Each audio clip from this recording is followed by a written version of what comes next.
If you guys know me, you know I'm not a big point and shoot user. In fact, before this camera, I only had one point and shoot, and I rarely used it. So today I'm going to tell you why this Olympus XA2 works for me, what I like about it and what I don't like about it, and yeah, basically why I think that I'm probably going to keep it. So just to tell you guys about kind of how I came upon this camera.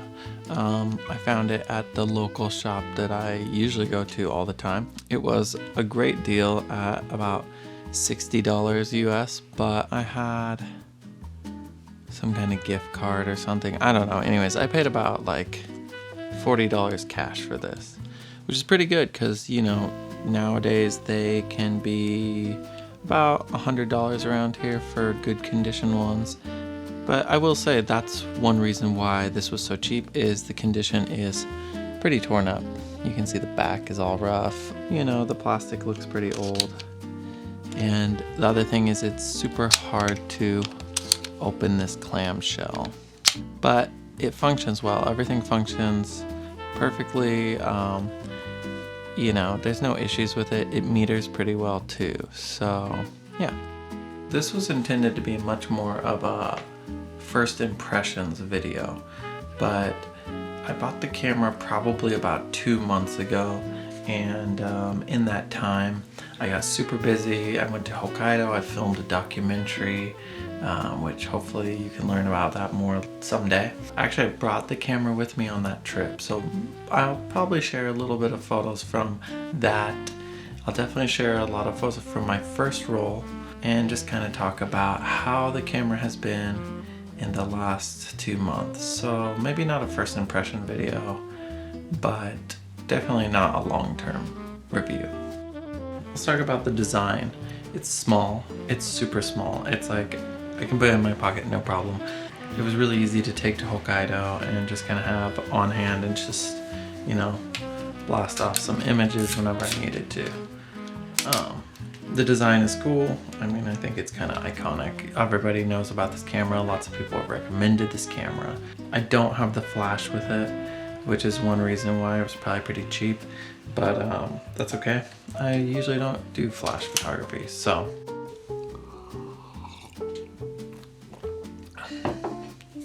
Anyways, you've got this kind of all plastic design, which brings me to something I'll talk about, the shutter button. If you see this shutter button, it's that red button at the top. It's kind of cool. It's like recessed under the rest of the plastic. It's also plastic. It's also extremely sensitive, which I kind of like it. I like how it feels. It's like it's like a haptic on like a new phone, or like on the MacBook Pro mouse pads. Like, they don't actually move, they feel like they move. It feels like the same kind of thing, but way plasticier and cheaper. But anyways, it's cool, or I thought it was cool when I first got it. But one thing I noticed when I was shooting is that it can be really inconsistent. Sometimes you'll press it down and you'll go for the shot and it won't really register. Sometimes you barely touch it and it just goes. Yeah, so it's actually inconsistent. I don't like it as much as I thought I did. Something to watch out for. Something maybe you'll notice is I'm zooming around a lot. We moved into like a new place, so I don't really know where to shoot. I also haven't shot a YouTube video for a long time, so just mixing it up. Going back to this camera. The film advance, I like it. It's like a disposable camera. Actually, I love it because lots of times point and shoots, when you shoot them, after you take the shot, it's like, you know, that kind of thing. And I find it annoying. And not annoying, I mean, I liked it on my EOS 1 because it was like, and it sounded really like kind of cool, like old news photo style.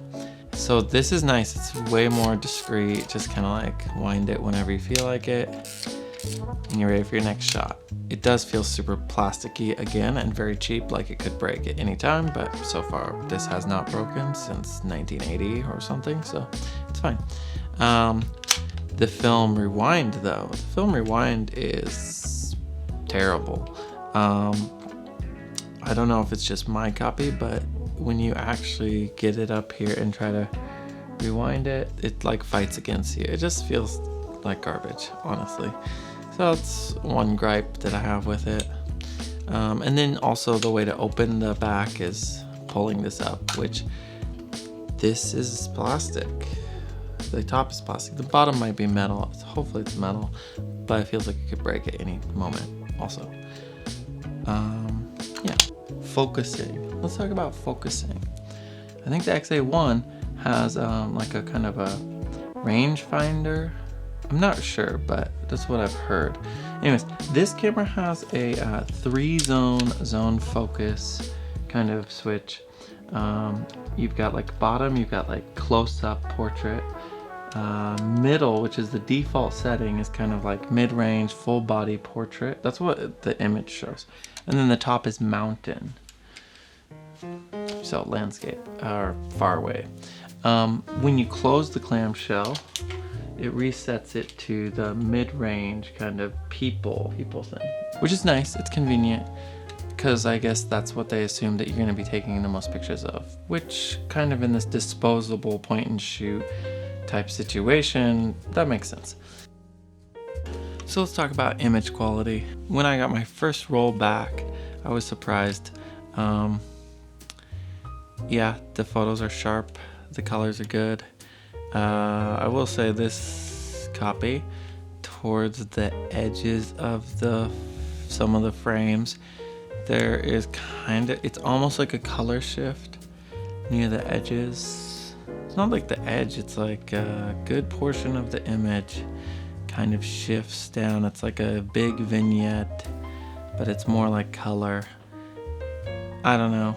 It doesn't really bother me because I'm not expecting like super high quality images out of this camera. That said, I have been surprised. There are some nice, like it retains details quite well. The first roll of film that I shot out of this was Lomography 800, which if you know me, you know I love that film. And so the results I got with that were great.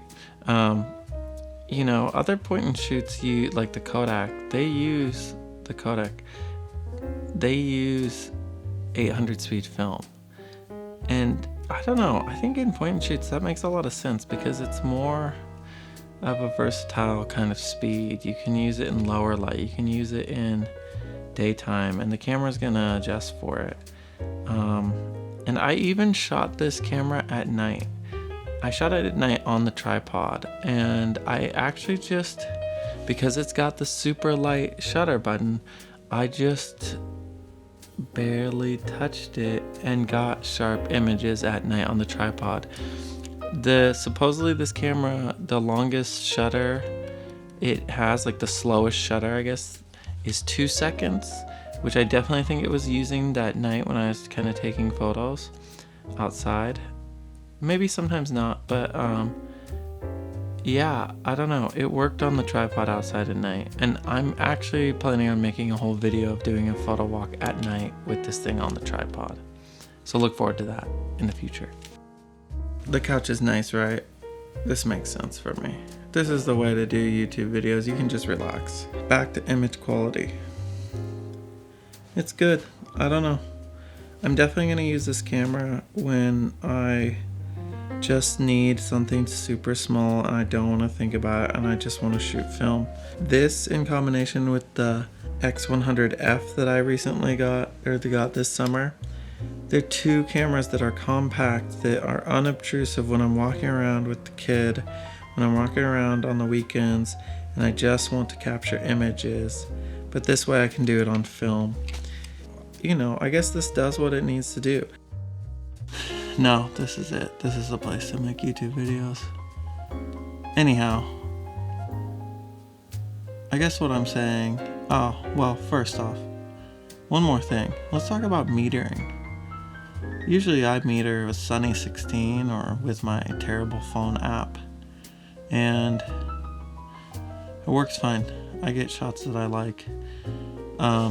This guy, it's fully auto and it meters great. There's a little green light in the viewfinder that tells you if the light's too low. and like the shutter's gonna be open too long, it's gonna be shaky, and I think it does the job. I don't really notice it because usually when I'm looking through this viewfinder, I'm just appreciating that there's nothing but lit up guidelines. There's no rangefinder patch, there's no data, you know, like a mirrorless camera. There's nothing. And actually shooting with this camera, with this tiny but super open viewfinder, is a complete joy.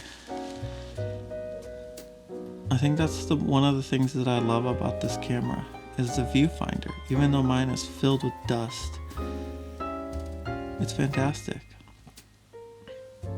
So I guess those are some of the reasons why this camera works for me, and some of the reasons why I'm gonna keep it. I don't know, if you have an XA2 or any of the other XAs, let me know in the comments what you think about it, because I'm pretty stoked on this one. And like I said, I think for what I need it for, it does the job. So I'm happy that I was able to run into this one and pick it up for a good price. Anyways, still making videos. I'll probably make another one soon. Like I said, I want to take this one out at night. But yeah, thanks again for watching. I'm Andrew. This is Clock Country. See you.